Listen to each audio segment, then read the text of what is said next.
आप अच्छे नेता बन सकते हो, आप अच्छे डॉक्टर बन सकते हो, आप अच्छे शिक्षक बन सकते हो, आप अच्छे नागरिक बन सकते हो।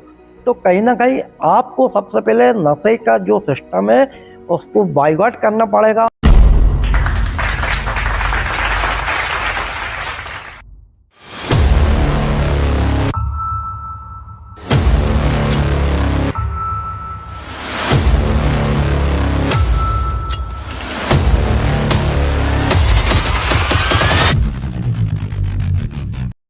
नमस्कार, मैं ऋषभ राज पाठक आपका स्वागत करता हूं लीड लैब के मंच पर। जिस प्रकार हम विभिन्न क्षेत्रों के दिग्गजों से आपको मिलाते हैं, उसी प्रकार एक दिग्गज जो कि सबसे क्वेश्चन करते हैं, आज हम उनसे क्वेश्चन करने जा रहे हैं, जिनका नाम है बंटी नागौरी जी। तो सर, आपका स्वागत है लीड लैब के मंच पर। सर, सबसे पहला प्रश्न हमारा रहता है, आपका एक छोटा सा परिचय हमारे दर्शकों के लिए।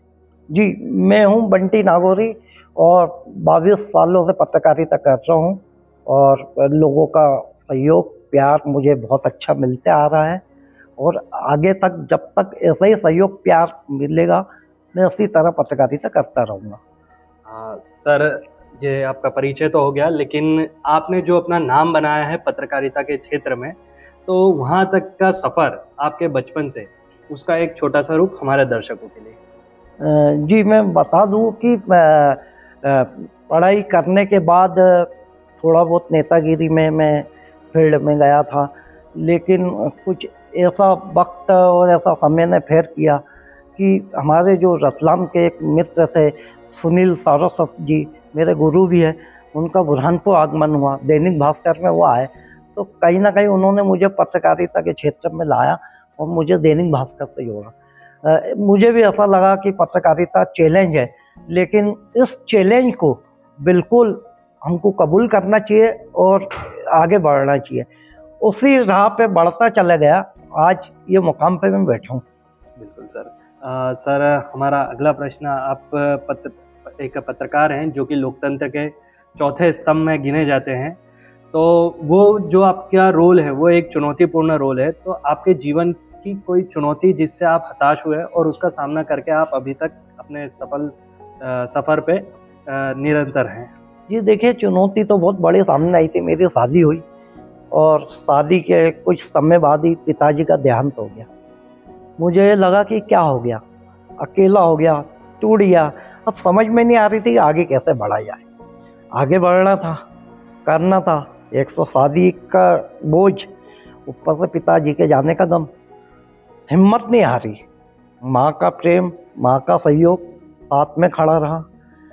वाइफ आने से वाइफ का सपोर्ट मिलता रहा, आगे बढ़ता रहा। चुनौतियाँ तो बहुत थी, अब कहीं ना कहीं कैसा आगे बढ़ा जाए, उसको आगे बढ़ने के लिए लगातार प्रयास चलते रहे। फिर पत्रकारिता से जुड़ा, उसको भी मैं कहीं ना कहीं चैलेंज के रूप में देखा और बढ़ता चले गया। बिल्कुल सर। सर, आपने तो वो दौर भी देखा होगा, दैनिक भास्कर से अगर आप जुड़े थे, तो वो कहीं न कहीं प्रिंट मीडिया का माध्यम था, फिर इलेक्ट्रॉनिक मीडिया और अब सोशल मीडिया।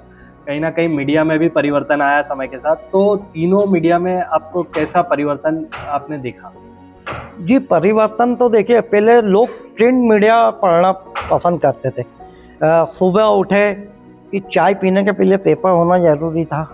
बगैर पेपर पिए लोग को अच्छा नहीं लगता था, पाचन क्रिया नहीं होती थी। अब जैसे ही ये डिजिटल युग आया, सिस्टम बदलता गया है। सिस्टम इस तरह बदला, इलेक्ट्रॉनिक न्यूज़ का पूरा सिस्टम सामने आया। लोग इलेक्ट्रॉनिक न्यूज़ देखना, सुनना पसंद करने लग गए। टीवी के सामने न्यूज़ देखना लोगों की आदत बन गई थी। उसके बाद सोशल मीडिया प्लेटफॉर्म आया। आपने देखा आजकल पूरा सिस्टम सोशल मीडिया पे आ गया है। अब लोग सोशल मीडिया पे भरोसा, विश्वास भी बहुत करते हैं। तो कहीं ना कहीं अब ये दोनों सिस्टम से कहीं ना कहीं सोशल मीडिया इन सब पे हावी हो गया है। जी सर। सर, एक और चीज़ हमने सोशल मीडिया से ये तो है कि हमको तुरंत न्यूज़ मिल जाती है, बट कभी-कभी भ्रांतियाँ भी फैलाई जाती है। सोशल मीडिया की बात कर रहे हैं, मीडिया की बात नहीं कर रहे हैं। जी बिल्कुल, आपने सही बोला। अभी एक मामला था हमारे अपने ओकारेश्वर क्षेत्र के जो श्री राम बाबा गुरुजी थे, उनकी अफवाह लोगों ने देहांत होने की बहुत ज़्यादा फैलाई। बार बार बार बार सोशल मीडिया पे कि उनका देहांत हो गया है, उनका देहांत हो गया है, लोग भ्रमित हुए। अरे अच्छे अच्छे लोगों ने, जो जवाबदार लोग थे, उन्होंने भी उनके देहांत की पोस्टर डाली। तो कहीं ना कहीं प्रशासन को आगे आना पड़ा। उन्होंने उस चीज़ को अपील के जरिए क्लियर किया कि उनका उपचार जारी है, उनके कहीं ना कहीं इलाज भी जारी है, और उनके स्वास्थ्य में भी कहीं ना कहीं सुधार हो रहा है। खैर ये अलग बात है कि उनका कुछ दिनों बाद देहांत हो गया था। जी सर। सर उस अगला क्वेश्चन हमारा ये बनता है कि जो अभी युवा पत्रकार हैं या युवा पत्रकारिता करना चाहते हैं, तो वो एक अच्छा पत्रकार कैसे बन सकते हैं? बिल्कुल, अगर जो देखा गया है कि सोशल मीडिया आने से युवा वर्ग पत्रकारिता की ओर ज़्यादा जोड़ रहा है, लेकिन पत्रकारिता एक बहुत बड़ा चैलेंज है। आप काजल के घर में रह रहे हो और काजल का दाग नहीं लगे, उस चीज़ का भी ध्यान रखना है। युवा वर्ग ठीक है पत्रकारिता में आ रहा है, आगे बढ़ने के लिए कड़ी मेहनत और संघर्ष करना पड़ेगा। ऐसा नहीं कि सोशल मीडिया पे कोई खबर डाली, कोई ने वीडियो डाल दिया, ये एक्सीडेंट हो गया, वो युवा पत्रकार ने उठाया, उसको लगा दिया कि फलानी फलानी जगह एक्सीडेंट हुआ है, इतने घायल हुए, इतने की मौत हुई। लेकिन मेरा ये कहना है कि उस चीज़ को आप कंफर्म करो। आपने उठाया, चला दी, कहाँ का है, क्यों है, किसने डाला, तो उस चीज़ों को भी ध्यान रखना जरूरी है। और दूसरी बात, एक्चुअली आपको आर्थिक रूप से पत्रकारिता में इतना फायदा नहीं होगा। आर्थिक रूप से आजकल चैनलों का एक माध्यम बन गया है, वो ना आपको पेमेंट देते हैं ना तनख्वाह देते हैं, सिर्फ आपसे काम लेंगे। तो मेरा इन युवा वर्गों से आप पत्रकारिता से जुड़ो, आपका स्वागत है, जुड़ना चाहिए, आप लोगों की आवश्यकता है। लेकिन पत्रकारिता के अलावा आपका और भी कुछ व्यवसाय, दुकान या और भी कोई काम होना जरूरी है। मीन्स कि अगर आप पत्रकारिता कर रहे हैं तो साथ में कुछ अपना भी कुछ सेकेंड सोर्स ऑफ इनकम होना चाहिए। बिल्कुल सही है। सर जो आपने नाम बनाया, अभी बुरहानपुर शहर में शायद आपकी पहचान करवाने की मुझे ज़रूरत नहीं है, हर कोई अच्छे से जानता है। तो जो आपने नाम बनाया उसकी प्रेरणा आपको पत्रकारिता में आने की कहाँ से मिली, और आपकी सफलता का श्रेय किसको दिया?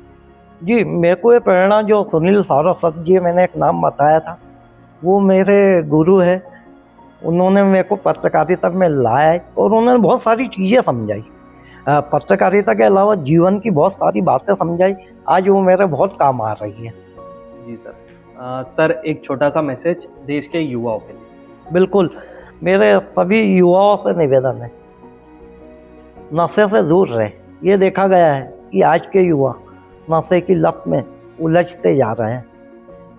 कहीं भी आप देख सकते हो, पान की टपरी पे, कहीं भी, जिन युवाओं के हाथ में काफ़ी किताबें होना चाहिए, उनके हाथ में कहीं ना कहीं स्मोकिंग सिगरेट देखी जाती है, स्मोक करते देखे जाते हैं। शराब के नशे में आजकल एक और युवाओं को देखा गया, एक नया शौक गांजे के शौक में युवा उलझते जा रहे हैं। मेरे सभी युवाओं से निवेदन है कि नशे से दूर रहे और कहीं ना कहीं अपने सिस्टम को आगे बढ़ाए।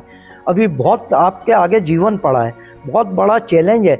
आप राजनीति में आ सकते हो, आप अच्छे नेता बन सकते हो, आप अच्छे डॉक्टर बन सकते हो, आप अच्छे शिक्षक बन सकते हो, आप अच्छे नागरिक बन सकते हो।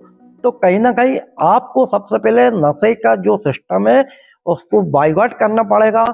खुद को भी, जो युवा है उसको दूर रहना पड़ेगा, और जो अपने साथी युवा है उसको भी दूर करना पड़ेगा। जी सर, बिल्कुल। और सर एक और क्वेश्चन हमारा बनता है कि एक पत्रकार के जीवन में किस प्रकार की चुनौती आती है जब वो अपने कार्यस्थल पे होता है या फील्ड में कार्य करता है? जी, पत्रकारिता में बहुत बड़ी चुनौती है। जैसे मैं आपको बता दूं, किसी प्रशासन के खिलाफ कोई खबर चलती है, ठीक है, कहीं ना कहीं वो चीज़ का बुरा माना जाता है। किसी राजनीतिक जन नेता के खिलाफ अगर कोई खबर चलती है तो कहीं ना कहीं जन नेता भी बुरा मानता है, मन में आती है बात। बहुत बड़ा चैलेंज है पत्रकारिता। मैंने बताया आपको उसके पहले भी कि काजल की कोटी है और काजल का दाग लगे बगैर निकलना, ये भी बहुत बड़ी बात है। हम किसके खिलाफ खबर चलाते हैं, खबर भले सही हो, वो कहीं ना कहीं जो जिसके खिलाफ खबर रहती है वो 4 लोगों के भर में फैलाते हैं। अरे वो तो आया था, पैसे मांग रहा था, मैंने पैसे नहीं दिए, खबर चला दी। इस तरह के बदनामी के दाग भी बहुत लगते हैं। बहुत बार देखा कि कई जगह सीरियस मैटर हो जाते हैं, जिससे कहीं ना कहीं सिस्टम बिगड़ता है, हमारे प्रदेश का सिस्टम बिगड़ता है, हमारे शहर का। उस चीज़ को भी हमको समझना जरूरी है कि हमको ये चीज़ दिखाने से यहाँ के हमारे शहर को क्या नुकसान होगा, या ये अच्छी चीज़ दिखाने से शहर को क्या फ़ायदा होगा। सब चीज़ों इसमें बहुत आजकल अब जो आधुनिक जो सोशल मीडिया का दौर आ गया और चैलेंज हो गया है। खबर के लिए भागना, खबर बनाना, और आजकल खबरें भी निकल के नहीं आ पा रही है। उस पहले के ज़माने में खबर निकलती थी, स्टोरियाँ निकलती थी कि आदमी एक ग्राउंड जीरो पे खबर निकाल के लाता था, लोग पढ़ते थे, देखते थे। अब तो खबर भी इतना वो नहीं रहा है कि खबर निकालना भी हमारे लिए बहुत बड़ा चैलेंज हो गया है। यही होता है सिस्टम में आजकल। यहाँ पीसी हो गए, उसकी खबर चला दी, अस्पताल में दो घायल आ गए, उसकी खबर चला दी, वो उन्होंने ये संदेश दिया, उसकी खबर चला दी। तो सड़क के लिए 1 लाख रुपए आए, उसकी खबर चला दी। जनहित के भी मुद्दे होते हैं, उस पर भी विचार करना है, लेकिन जनहित के मुद्दे चलाने के लिए लोगों का भी, पत्रकार को सपोर्ट होना जरूरी है। अगर हम कई किसी क्षेत्र में जा रहे हैं और लोगों से बात करते हैं कि बाइट लेने का प्रयास करते हैं कि बताइए आपके क्या समस्या है, आप क्या कहना, कैमरे के सामने आने से वही लोग बिचकते हैं, समस्या बताते, बाकी सामने आने से, बोलने से डरते।